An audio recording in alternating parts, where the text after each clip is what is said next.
Welcome to another episode of Coming Back from Fear, where we are focusing on our power of choice. Today, we will look at the power of now, our ability to choose to be in this moment, and how that impacts our lives. A teacher asked one of the boys in her class, "Can people predict the future with cards?" He responded, "My mother can." And the teacher replied in disbelief, "Really?" And the young boy quickly explained, "Yes, she takes one look at my report card and tells me what will happen when my father gets home." Life happens in this moment. Our fear ego, who we have hired to take us on this amazing journey, knows that in order for us to experience fear and all those uncomfortable emotions that come with that, it must draw us into the future or push us back into the past. It is in these two places, the past and the future, that we feel out of control. We don't feel any authority over how we felt in the past or the outcomes that happened in the past. They are done. The situations seem like they can never be undone. We fear we will be judged for our actions and fall short of the unconditional love laws.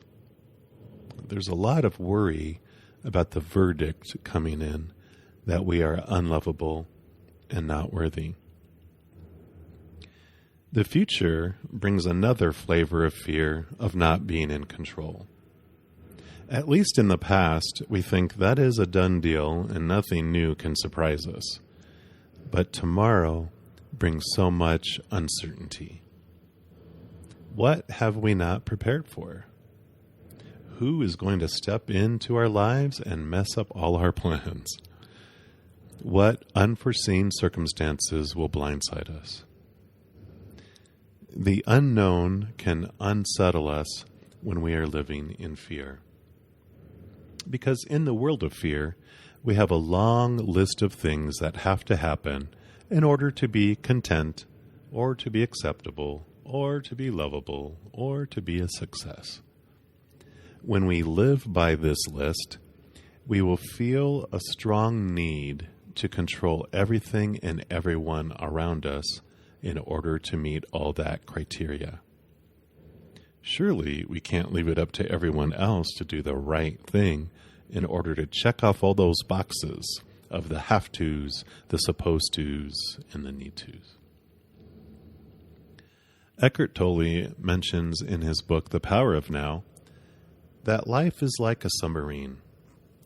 It has 3 compartments: the past, the present, and the future.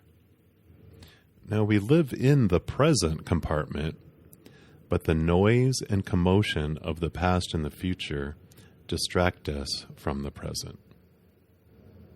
If we close the doors in this submarine to the past and to the future, and we seal those doors, it gets really quiet right here, right now.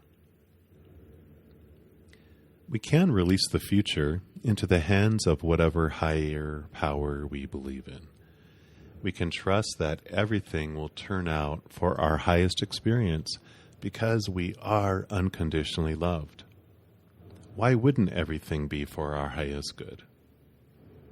There is also some comfort gained in the knowledge that regardless of what comes, we have the ability to choose what it means to us, what it means about us.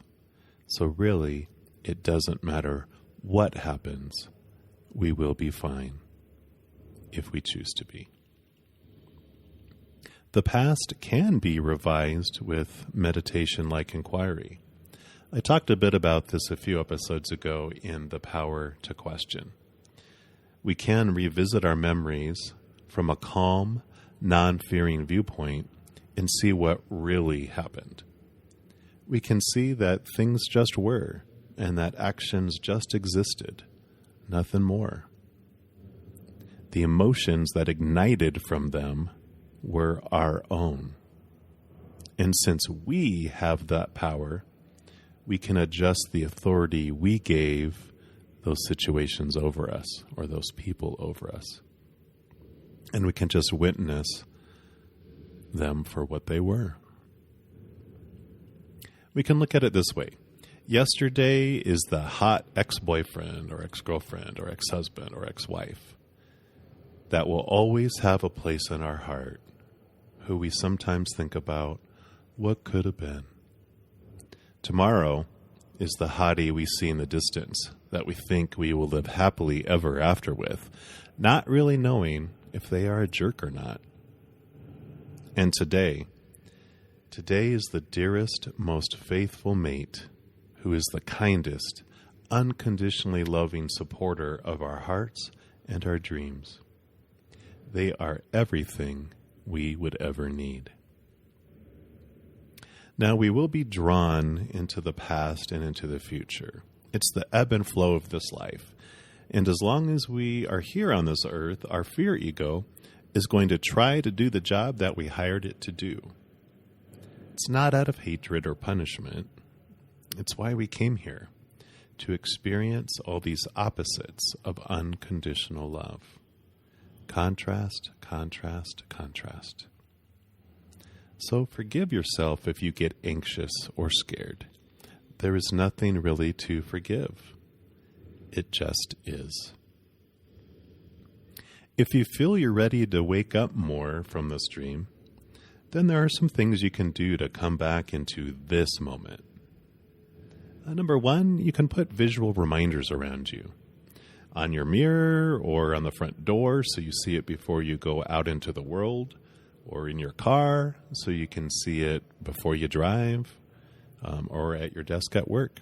Put them everywhere and change them up so they grab your attention. Number two, set a vibrating alarm on your cell phone as a reminder to come back to now.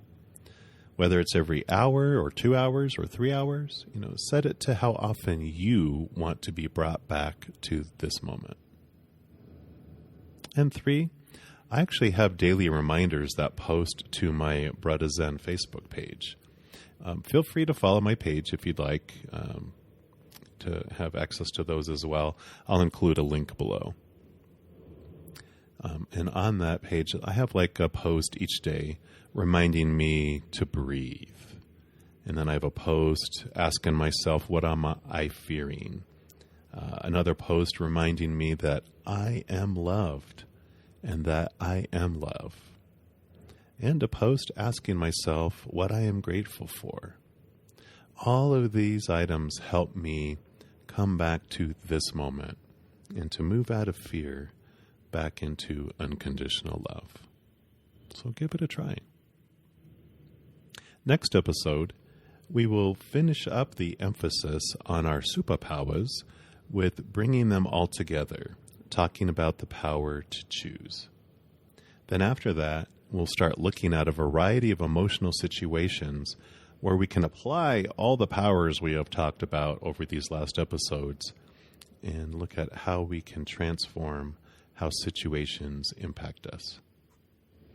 Until then, if you'd like, take a look at how you can bring awareness around whether you are in the past, the present, or the future, and how you think you could bring yourself back to this moment right now. And remember, right now, you don't have to do anything you don't want to do.